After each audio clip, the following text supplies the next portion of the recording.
Welcome to the Unlock 360 podcast, where education leaders share how they're turning vision into action, one system, one school, and one student at a time, because strong systems give every learner a better shot at success. Welcome back to Unlock 360, everyone. I'm your host, Wendy York Davoud.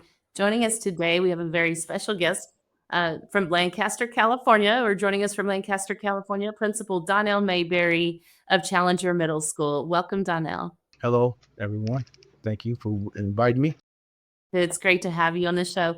Will you share with our audience a bit about your journey to becoming the principal of Challenger Middle School?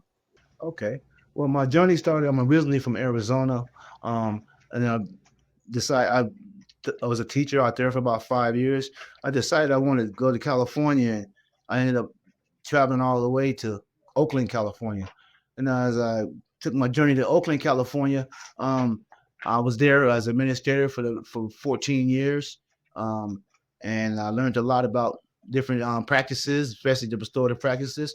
And then I decided, well, I need to get a little closer than 13-hour drive every time to go back to Arizona. So I just said, well, let me cut it in half. And I decided to come down to Southern California, and that's what brought my journey here to the school at Challenger Middle School and the Wilson Elementary School District. Is I came out here actually to be the vice principal, and as I got here and done my interview, I guess I impressed some people, and they liked how I talked, and they asked me to be the principal.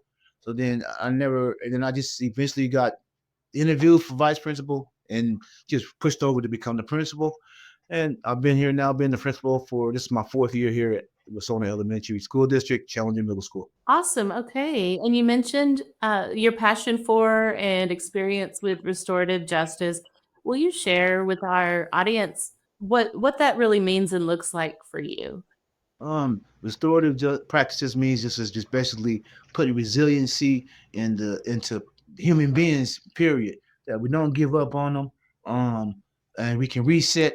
And my motto is, and my motto as I teach my team around here is, we reset and then we accept. So we try to reset the students to get back focused predominantly on their academics, and then we ask the teachers and or the adults to accept them back in and to reset them without judgment.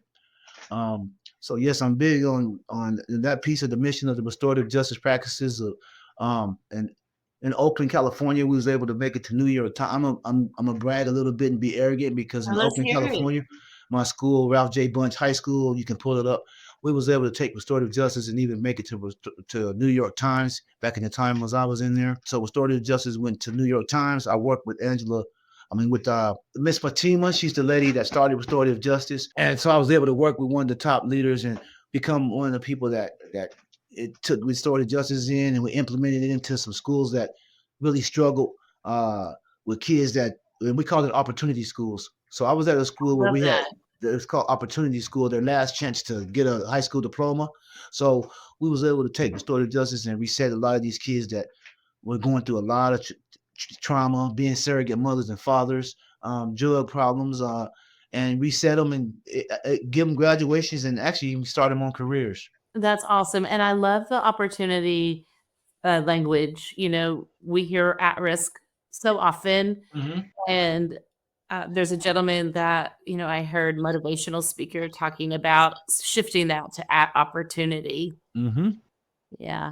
And what we even try to do at the schools is even call them scholars. We call them real world language around here instead of calling them kids that need a lot of have problems or things like that. We call them scholars. We call them customers in the cafeteria, guests, things you're gonna hear out there in the real world. So we put that language in the restoring the language of, hey, that's what you're gonna hear out there in the real world, instead of just deeming them as behavior kids or punishment kids. Or so we try to put their mindset on, hey, this, you still human too. We just got to learn to talk right, and we support you in the where you're lacking at in your social skills. You know what I think is so interesting about restorative practices, um, and just the language in the educational system that's been around for a long time is there's so much overlap in the language with the language of the court system. Mm-hmm. For example, incident report, investigation, Yes. statement. I don't know how we got there in education, but Right. kids get in trouble. If you really look at the language we use, there's a lot of like justice type language connected to it. Sure, it connects them to the law. So that's why we try to change the flip the words and use more reflective language words instead of saying words like that. We try to put it back on a real situation. Instead of calling it incidents, we call it we're doing our research. I like So we that. put words like that together. Hey, so two students to get into a situation, we're saying parents to come in. We'll say, hey, we're doing our research. I don't like to do the investigating and things like that because it sounds good. So we say, hey, we're doing our research and we're getting both sides. We're going to research your side, research the other side, and then we come together and finally come up with a decision of both sides being implemented. So we try. Yeah, the word lingo is big, miss. The Yeah, lingo can either ding you or sometimes make you feel better, but a lot of times in words connecting it to the pipeline of going to prison. it is. You're right. Yeah, and I am not a fan of it at all. But it's there and it's in almost every system I've ever worked in. Yes, ma'am. So I appreciate and value that you all are shifting that language. Thank you. Indeed.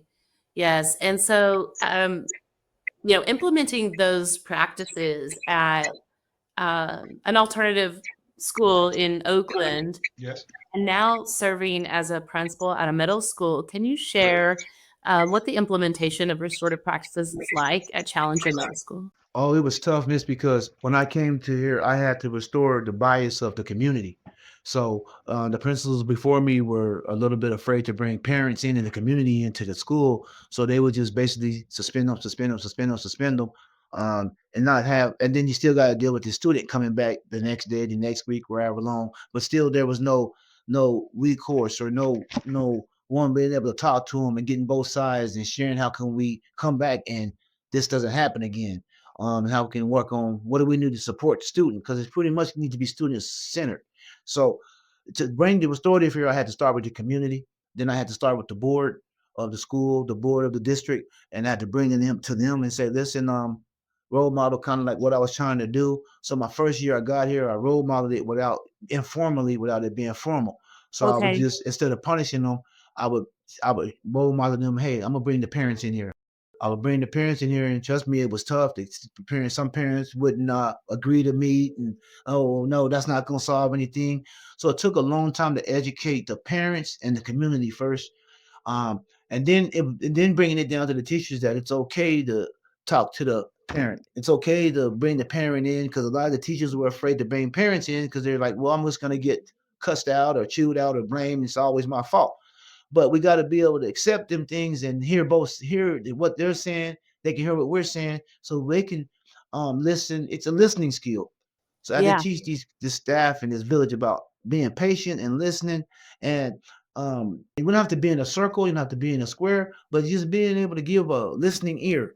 So it took a lot of me bringing to the table about first let's listen instead of being combative with the words.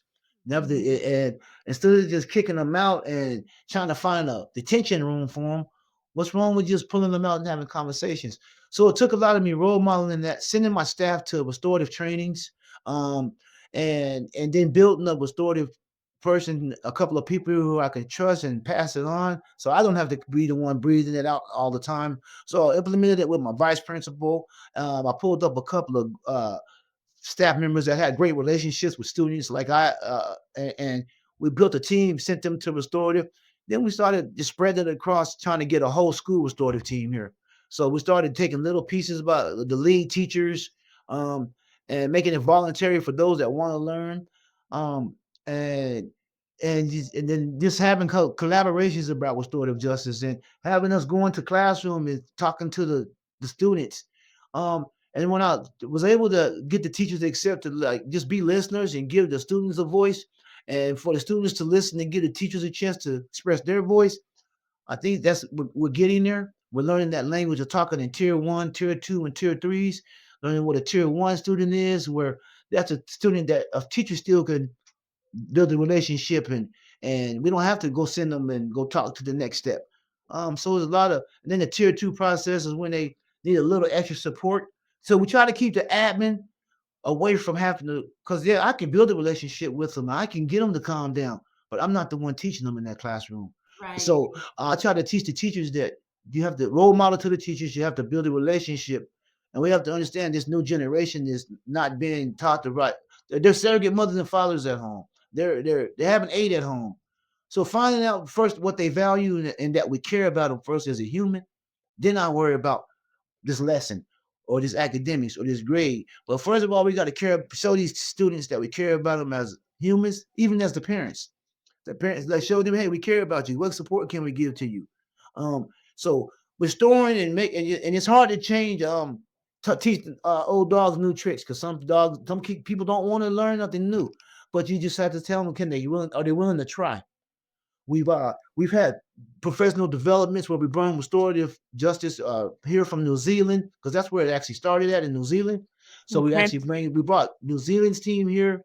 Um, um, we've had teachers practice it. We've just continue just not giving up on the restorative practices because I feel that's where it's step going. California says can't be punitive, can't build detention rooms anymore. They took out the code of even suspending them for calling you names or disrespect. We can't do that anymore. You gotta learn to build relationships. So it's a process, but I think it took a lot of my teachers to buy in. A lot of them are buying in. There's a couple of them that still like out like to Yeah. see it, but I think everyone's willing to try. It's been a mission, but small moves make bigger gains. I think we started real small with the community, then with the parents, then with the teachers, because right away the students bought it because we showed them love. And I'm a different administrator. I come and I talk real to these people, and at the same time I put the accountability back on the students. Like, hey, I was you. I grew up in a small town. You can't. I come from a small town, just like the town I work in. I come from certain situations that you guys come from, so I know it could be done. But you got pressure back on you, and I believe in pressure makes diamonds. So that's where we leave it at. Okay. You know, you reminded me of my experience moving from Houston, Texas area to Southern California and taking a position in the Paris Union High School District at Pinnacotti Middle School in 2005. Our school was designated in need of program improvement, and we had quite a bit of work to do. And one of the things that I implemented that I learned from my experience in Texas was just calling home and introducing myself to all of the parents or guardians of the students. And I remember calling home for one student, and his grandmother was his guardian, and she said, "What do we do now?" And I said, "Oh, no, ma'am. I'm just getting to know your child. There's nothing wrong. I just wanted to introduce myself and tell you it was a pleasure to be his teacher." And she was shocked. She was shocked because this boy in 7th grade had never had anyone A call home positive call. that was positive. Yeah, just introducing myself, and Yes. saying I'm excited to teach your kid this year. She was shocked, and so that was the beginning of a beautiful relationship with that family and in the student as well. He thanked me the Yes. very next day. Was like, "Thank you so much for calling home and talking to my grandma," and it was just, he was, um, I don't know if I'd say challenging, but he was a different child and, like, had some, behaviors that weren't necessarily like most of the class, and, that just set the foundation for a really good year. Well, it sets you up to for if something does happen to happen that is not the expectation, then you can't call to that parent without that parent getting upset. You can't be able to call that parent and say, hey, hey, yeah, hey, Johnny done something a little wrong today. And then they won't get so upset. And then you can be able to Yeah. explain to them. But while you always, then that's what we did this year. Tell the kids, the teachers, can you at least make 5 calls, 5 positive calls a week? So this is what we gotta do. You gotta kind of like put non-negotiables on them and tell them, listen, man, listen, I need you guys to do this with intention because you got to do it with intention. Because if you don't do it with intention and a purpose, then there's no reason to doing it. And also I want to go back. Miss Fanya Davis is her name because she'll kill me. Miss Fanya Davis is the one from Restorative Justice, and she taught me a lot. So that's Angela Davis's sister. So Angela Davis is the famous poem and writer and things like that. Her Yeah, sister Fanya Davis is the one who brought it to Oakland. So I want to make sure I got that out and give her respect. So Miss Fanya Davis is the one that picked me, and I was able to learn what I'm learning and be able to do what I do. But yeah, it takes bringing the parent and talking to the parent, and also because I don't know if you're a parent, but you don't want to hear bad things all the time. Is there no, anything that my student? This is reflecting you as a family. This is reflecting you at home. Like people just judge a child and think that's how the way they're being raised at home, and sometimes that's not what's happening. That's not the situation. So no, it's good to always call, introduce yourself, and give them positive affirmations. So when you need to give them these negative situations, it can be said without anybody feeling any hurt. Because the whole thing is absolutely. about repairing the harm that's been done, whether it's to the adult or to the student. We got to repair the harm. Absolutely. Yeah. Okay. I agree. And what changes have you seen over the course of these past 4 years at Challenger Middle School in terms of relationships, behavior? From what we first done by changing this school, because it's a middle school, and they were treating it as an elementary school. So what I did was I changed all the multi-subject teachers and I turned them to single subject teachers. So now we went from having multi-subject teachers at a school, and I made a real junior high by having a real middle school by having single subject teachers. So one thing I did was eliminate the multi-subjects around here and made single subjects. Then I changed it to a block schedule. So another thing I did was I changed it from being every 6 periods a day to 3 periods a day, and you get to see the kid every other day. So the kid needs a break, as well as the student needs the teacher needs a break, and the student needs a break sometimes. May get into it on Monday, but we see them on Tuesday or Wednesday at another day, and the energy may has changed. So, and it's a small town. It's pretty much the only thing that's exciting is the school in this town. So they bring the last night's problems to the school to this morning. So Yeah. we have to give us each other a break. So I look out for my teachers to give them a break.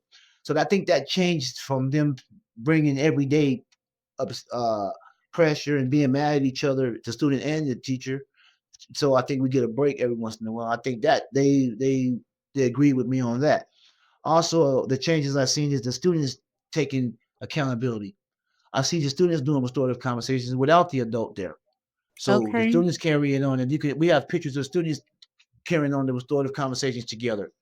Um, we put in more of a student-centered situation, brought more reward systems around here, rewarding the good behavior. Because sometimes the students that actually follow the expectations, they never get to get looked at because we're spending so much time trying to change this other kid that's having some issues. So bring more rewards for those that are actually sticking to the expectations. And I actually changed the GPA up this district because they had it at a 1.5. I felt they were lowering the standard of our students because in life you need a 2.0 from high school to college and anything else you do in life. I mean, we strive for the 4.0, but at least get the average of the 2.0. So we was able to go to the board, convince the board to change the block schedule, to change the 2.0 rationale, to change it to keep up with everybody else, stop lowering the expectations. Um, and I think that making the parents more accountable. Yeah, they get mad because maybe they're coming up to the school more than the kids are, but we're making them take accountability of your own kid. And I need your support. You're asking for my support, but I need your support as well. So putting back the accountability on the parents, not so much to where you're pressured, but so much to show that you care about um, your kids' education, your kids' development socially. So I think I've seen a lot of change that way. I think in my time of being here, it's from the rumors I'm hearing, parents never got called here. So they never knew how to. When they see parents up here, they all get surprised like deer in headlights. But I'm used to that. That's all we did in Oakland. The only way you Yeah. make success is to get everybody involved. It takes the village, it takes the teacher, the parent, the student, the psychologist, the probation officer, the Circle K man, the best buddy, the dog sometimes may have to come and bark. But whoever comes is over this kid can show we showing love first. If we can love you, love yourself. Yeah. I love that. Okay. And have you noticed any improvement in your data in the area of suspensions or absenteeism over time? Yes, I went from this place went from high suspension rates, especially they identified blacks and foster kids and IEP students as being suspended a lot. That was the three three pieces of it that I identified. But no, we stopped that. Uh, we stopped the suspension. We lowered it tremendously. I really wanted to have no suspensions, but they tell me, listen, that's Yeah. just too good. So there had, there's times when they fight, but we have to suspend them. You know Yeah. what I mean? But other than that, no, we I've seen the suspension rate go down. I've seen the accountability for students taking their academics more serious go up. We looked at our California data just the other day, and I'm proud because we rose. We may not rise significantly, but there were little increments of rises and change that we've had since I've been here in 4 years with the academic piece, and that's my next. And that's I'm happy to see just a little bit of rise. We was in the bottom of the red, and I'm seeing us getting a little bit towards the yellow now. So I see we're making some progress in some of these things. I'm seeing that I've implemented and brought certain things to help the ELD students here, the ones that need the language learner. And it's not just Latino students. There's Africans. There's Russians. There's all kind of people that come here and need language barrier. So Yeah, of we got to course. find them and identify them. I appreciate us always, but it's just not Latinos. There's other races Right. that need the support as well. So we got to pick them out the pot too and say, hey, we got to support them too. You know what I mean? Just because they look black, they're Blaxicans. They come from Spanish colonies. They're Belizeans. They Brazilians. They speak that type of language, and we have a lot of that in this culture. Well, they look like they're black people. They identify them as black people, but no, they're Blaxicans. They come from Latino backgrounds. They speak Spanish as well. Um, so I think I knocked that down and identified that, and it just takes constantly collaborating about it, um, showing goals, asking how can we improve. Um, so I think the moon will just keep asking for questions and ask, and don't be afraid to ask what's not working, so we can make it work. Yeah, absolutely. And I am wondering about your collaborative practices as a school. How do you all go about learning from each other? Well, a lot of it took a long time for the district. My 4 years, the teachers would not show up for the professional developments. They felt like it was nothing meaningful for them. They weren't getting anything out of it. It was repetitive. It was the same things going on. But as I thought, I came here and I started putting this word restorative practices around here. A lot of people were connecting to that. Now I got the other elementary schools wanting to learn about it. This last professional development we had more people involved in the restorative practices than ever at this district because they didn't know about it. They knew about it but didn't put action in place. So it used to only be having maybe 30 teachers come, and that's throughout the district. For I the think whole now district? more teachers. I think they had over 100 people coming this time because it was more meaningful, and I think they changed the scripts up to where they had choices to go to where, and a lot of them want to do restorative practice, man. They want to learn how to because you can't be punitive, and they think yeah, there's never no consequence. The consequence is we got to learn to reset and accept because Absolutely. we can't punish them all the time. Mhm. That's a Okay. California law. Work on relationship building. Mhm. Okay.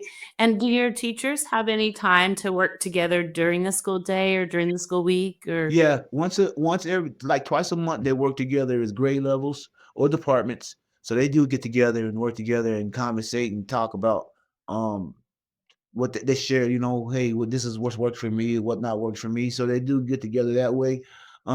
We do have a thing where we after school once a month we do restorative trainings where we come and do restorative trainings after school where the teachers can come and learn more about restorative and about the tier one process and more about how to build relationships if they need the support. Um, so yes, it's in progress. I can't say it's really like I want it, but it's in Yeah. progress right now. Yeah. And we do have Okay. a few teachers jumping onto the ship and wanting to take the ride with us. Okay, that's awesome. Will you share, Donnell, like what is your vision for the future of Challenger Middle School for your students, for your staff? My thing is, like I tell you all the time, restoring the academics.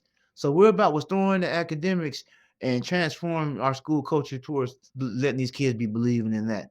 So our mission is we are committed to transformational learning to empower all students to be valued and supported. Through restorative practices, we build strong relationships, foster accountability, and cultivate a sense of community. We believe every student has the potential to succeed. We are resilient and dedicated to providing equitable opportunities, high expectations, and social emotional support needed to thrive academically and personally. So that's where we believe in. And I believe in is that it takes steps, it takes small moves to make big gains. So you got to start small, um, and and build off of that and stay resilient.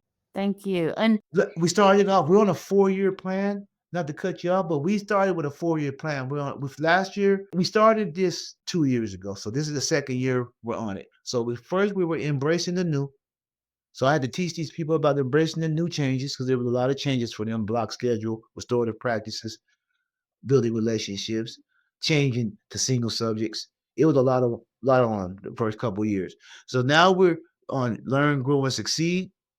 And that's our mission now. Learn, grow, and succeed together. That's our slogan. And we're moving on to the next pieces of our mission.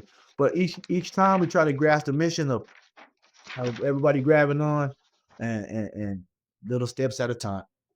And some okay, people find themselves I went sometimes you have to dissect and restore the staff. So there's a yeah, lot of I lost 9 teachers last year because some of them realized they checked their own bias and like, hey, it's time for me to check out. I've been here too long. I'm not going to be able to adapt to these new energies. So a lot of them had 25 years in, 30 years in this district, and finally came to the understanding, hey, I think I'm doing more of a disservice to myself and to the students than helping them. So a lot of people retired. We got new. I hope we got 11 new people here at the school this year, adapting that's to the great. new energy, accepting the restorative. So we have a chance to rebuild the whole energy around here by replacing on some new energy and keep resilient on this restorative practices. Yeah, that's wonderful. And as you step back from Challenger and kind of, take a look at the district as a whole, where is your district headed? What is your district wide? What are your district wide priorities? I think they're looking towards what I started here and what we got going on. I think the district's like now, Mr. Mayberry. I think I'm to the point now where I'm about to go talk to the district and the board about, hey, can I go down and role model this to these elementaries? I need them to pay me a little stipend, give me a little something to go down and push this to the TK through three to the 3 through 5. I need to push this down to them because we're 6 through 8. So I need to go down there and implement. So it's already in place by the time they get to junior high. It's already second nature to them, and then they can move on with this in high school in their life and know how to code switch. It's all about code switching, knowing when to when to do certain things and when to sometimes just be quiet and be a listener. And sometimes you don't have to react to every situation. So it's it, it's it's to the point now. I think the districts seeing my vision. They're constantly telling me every day, we like the changes you make. We want you to continue doing this. So now I just think I had to practice it first before I could preach it. So I think now we're in the last piece of practicing. I think hopefully this data this year goes up a little bit more. You don't get the results till the next following year I anyway, though. know. It's the Yeah. best part about it. But hopefully we can get this data to improve a little bit more, and I could talk to this district by the end of the year about letting me go down and because I think everyone's big on this restorative practice now That's throughout the district. awesome. That's awesome. Yeah. Okay. Well, Mr. Mayberry, Principal Mayberry, it's been an honor having you on our show. Will you please share where can someone go if they want to learn more about Challenger Middle School or your Yes, you can go to our website. It's called Wilsona Elementary School District. okay. That you can look at all our stuff on our school district. Also, you can come to I can give you my email if you need it. Okay. You can give my emails dmayberry at wilsona.k12.ca.us. And our website is www.wilsonasd.net. Okay. Thank you so much. It's really been a pleasure having someone on the show that truly believes all kids deserve the best. And, that starts with loving them and giving them a chance. Thank you so much. And thank you to our audience. Take care, everybody. Bye. Yes, thank you guys. Thank you for listening. Thank you for listening to the Unlock 360 podcast. Follow us on LinkedIn and YouTube, and visit leadteachlearn360.com to learn more about us, because every school deserves systems that work and leaders who can make them thrive.